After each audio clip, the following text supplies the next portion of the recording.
विधानभवनात उद्धव ठाकरेंसह 9 सदस्यांचा आज निरोप समारंभ. 13 मे रोजी आमदारकीची मुदत संपणार.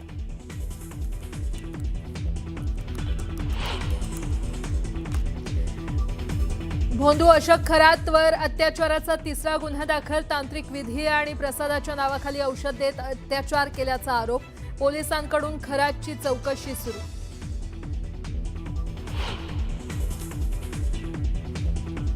भोंदू खरात प्रकरणाला राजकीय रंग देऊ नये, मुख्यमंत्री फडणवीसांचं आवाहन. ज्या महाविकास आघाडी सरकारच्या काळात खरातच्या संस्थेला नियम बाजूला सारत पाणी देण्यात आलं, त्यांनी याचं राजकारण करू नये, फडणवीसांचा विरोधकांना टोला. युद्धजन्य स्थितीमुळे निर्माण झालेल्या तेल संकटादरम्यान पंतप्रधान मोदींच्या अध्यक्षतेखाली महत्त्वाची बैठक.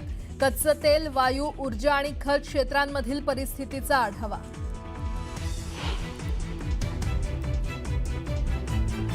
अठ्ठेचाळीस तासात हॉर्मुझ खुलं करा, नाहीतर परिणामांना सामोरं जाण्याचा ट्रम्प यांचा इशारा.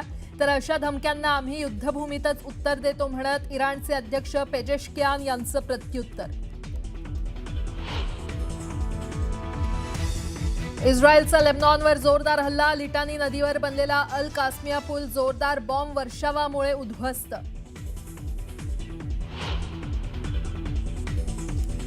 तेल संकटाचा सामना करणाऱ्या भारताला मोठा दिलासा. रशियातून 1 लाख टनापेक्षा जास्त क्रूड ऑइल घेऊन जहाज पोहोचलं मंगळुरू बंदरात.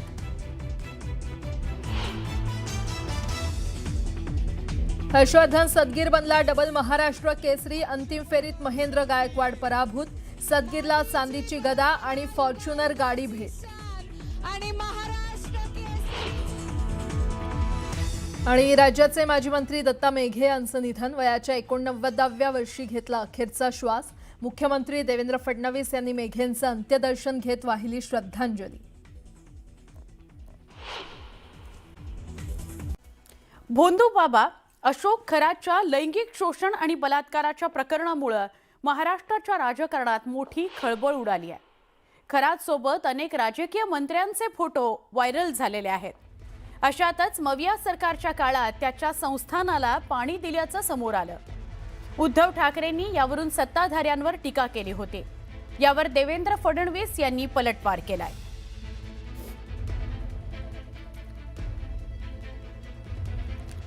सगळ्यात आधी आपण समजून घेऊयात हे सगळं प्रकरण नेमकं काय आहे. भोंदू खरातच्या संस्थेकरता थेट धरणामधून पाणी आलं. श्री शिवनिका संस्थानला दारणा धरणातून पाणी दिलं गेलं. खरातच्या संस्थानासाठी 39 लाख लिटर पाणी मंजूर झालं. पण या पाण्याकरता 48 किलोमीटर लांब पाईपलाईन टाकावी लागली.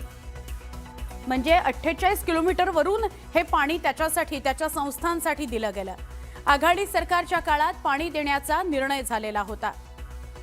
हा आदेश कधी निघालेला आहे? आघाडी सरकारचा जो हा आदेश आहे हा 31 जुलै 2020 ला निघालेला आहे.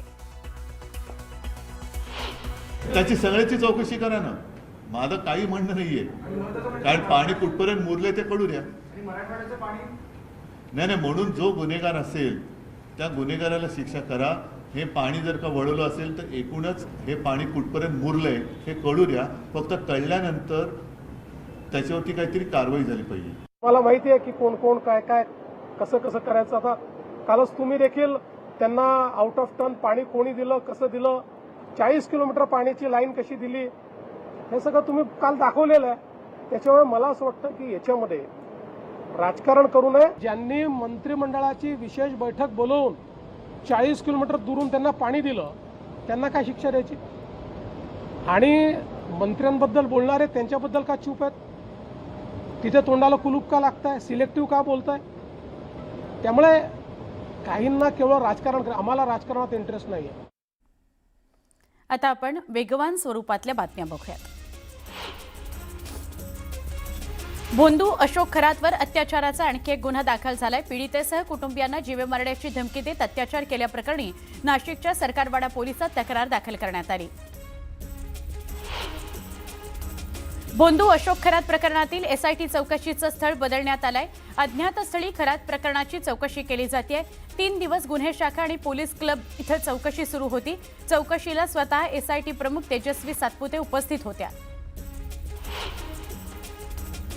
अशोक खरात याच्या चौकशीनंतर त्याच्याकडे काम करणाऱ्या कर्मचाऱ्यांची चौकशी होणार आहे। अशोक खरातच्या फार्म हाऊसवर काम करणाऱ्या कर्मचाऱ्यांची चौकशी होणार आहे। ईशान्येश्वर मंदिराच्या पुजाऱ्यांचीही चौकशी होणार आहे। त्याच्या कार्यालयामध्ये काम करणारे, त्याच्या फार्म हाऊसवर काम करणारे सगळ्यांची चौकशी होईल।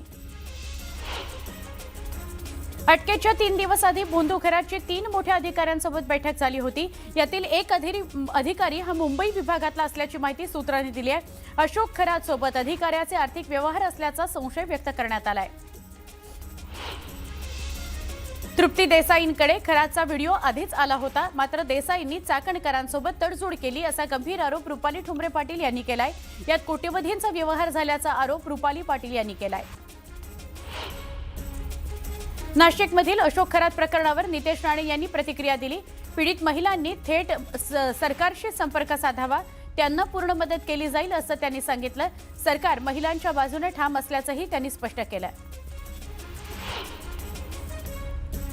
अशोक खरात प्रकरणावरून अनिसचे प्रमुख अविनाश पाटील आक्रमक झाले।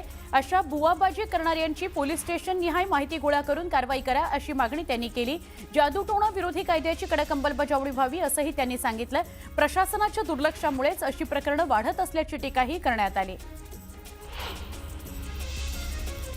भोंदू खरातला बळी पडलेल्या सगळ्या नेत्यांचे पुरावे देण्याची मागणी विजय वडेट्टीवारांनी केली आहे। तर खरातशी संबंध असलेल्यांची चौकशी करण्याची मागणीही त्यांनी केली आहे। या प्रकरणांमध्ये अनेक मंत्री, IAS अधिकारी, IPS अधिकारी यांचा समावेश असल्याचा दावा त्यांनी केलाय।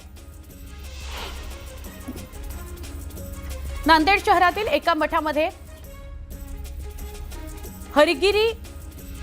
दत्तगिरी महाराजांना महिलेवर अत्याचार केला। लग्नाचा मीठ दाखवून हरगिरीनं महिलेवर अत्याचार केला। हरगिरी महाराजाला पोलिसांनी अटक केलेली आहे। जुलै 2025 पासून महिलेला लग्नाचा मीठ दाखवत 3 वेळा तिच्यावर अत्याचार केल्याची तक्रार पीडित महिलेनं दिली आहे।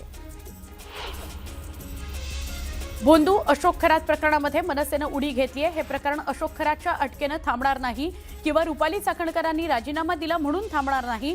मुख्यमंत्र्यांनी या प्रकरणामध्ये पूर्ण लक्ष घालावं अशी मागणी मनसे नेते हेमंत संभूस यांनी केली आहे।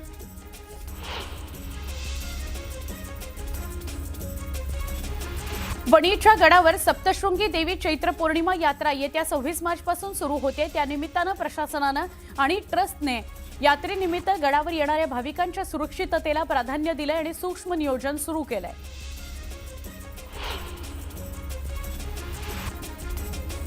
राज्यातील खासगी शाळांमधील आर्थिक दुर्बल घटकातील आणि आरक्षित प्रवर्गातील विद्यार्थ्यांकरता शिक्षण हक्क कायद्याअंतर्गत राखीव असलेल्या जागांवरील प्रवेशाकरता आतापर्यंत 2.5 लाख अर्ज प्राप्त झालेले आहेत। अर्ज नोंदणीकरता शेवटचे 3 दिवस राहिलेले आहेत।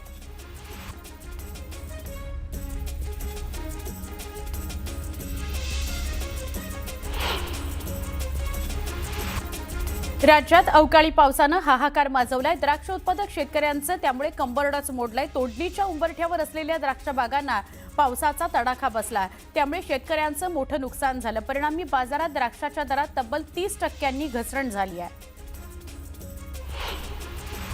लोणावळा इथल्या एकविरा देवीच्या यात्रेनिमित्त मुंबई-पुणे महामार्गावर मंगळवारपासून सलग 3 दिवसांकरता टोलमाफी जाहीर करण्यात आली आहे। खासदार सुरेश म्हात्रे यांनी केलेल्या विनंतीनंतर हा निर्णय घेण्यात आलाय। केंद्र सरकारनं पॅन कार्ड काढण्याच्या प्रक्रियेमध्ये काही बदल केलेत। 1 एप्रिलपासून नवीन नियम लागू करण्यात येणार आहेत। पॅन कार्ड करता अर्ज करताना केवळ आधार कार्ड पुरेसं राहणार नसून अर्जदारांना ओळख आणि जन्माशी संबंधित अतिरिक्त कागदपत्र जोडावी लागणार आहेत। प्रभादेवी रोड ओव्हरब्रिजच्या पुनर्बांधणीच्या कामाला वेग आला असून पुलाच्या पश्चिम रेल्वे हद्दीतील पाडकामाचा टप्पा यशस्वीपणे पूर्ण झालाय। रेल्वेनं शनिवारी मध्यरात्री घेतलेल्या ब्लॉक दरम्यान 27,000 किलो वजनाचे 2 गर्डर सुरक्षितरित्या लॉन्च करण्यात आले। या कामानंतर आता पुलाच्या मध्य रेल्वे भागातील पाडकाम हा पुढील टप्पा पूर्ण करण्यात येणार आहे। बीडच्या परळीमध्ये 9 वर्षांच्या अल्पवयीन मुलीवर अत्याचार करण्यात आला। 59 वर्षाच्या नराधमानं तिच्यावर अत्याचार केल्याचा धक्कादायक प्रकार समोर आलाय। संतप्त ग्रामस्थांनी आरोपीला पकडून चांगला चोप दिला, पोलिसांच्या ताब्यात दिला। नाशिकच्या निफाडमध्ये अनैतिक संबंधातून एका महिलेची हत्या करण्यात आली. हत्येनंतर मृतदेहाची अमानुष विल्हेवाट लावल्याचा संतापजनक प्रकार समोर आला. हत्येनंतर मृतदेह पोत्यात कोंबून विहिरीत फेकण्यात आला. पोलिसांनी या कटाचा पर्दाफाश केलाय. मुंबईत वाढत्या उकाड्यामुळे प्रवाशांचा कल आता एसी लोकलकडे वळताना दिसतोय. त्यामुळे प्रवाशांच्या गर्दीत वाढ होत आहे. पश्चिम रेल्वेवर एसी लोकलच्या दैनंदिन प्रवाशांची संख्या फेब्रुवारीमध्ये सरासरी 1,58,000 होती, तर मार्चमध्ये सुमारे 2,05,000 इतकी होती. मेपर्यंत सरासरी 30 ते 40% गर्दीत वाढ होण्याची शक्यता पश्चिम रेल्वेच्या वरिष्ठ अधिकाऱ्यांनी दिली आहे.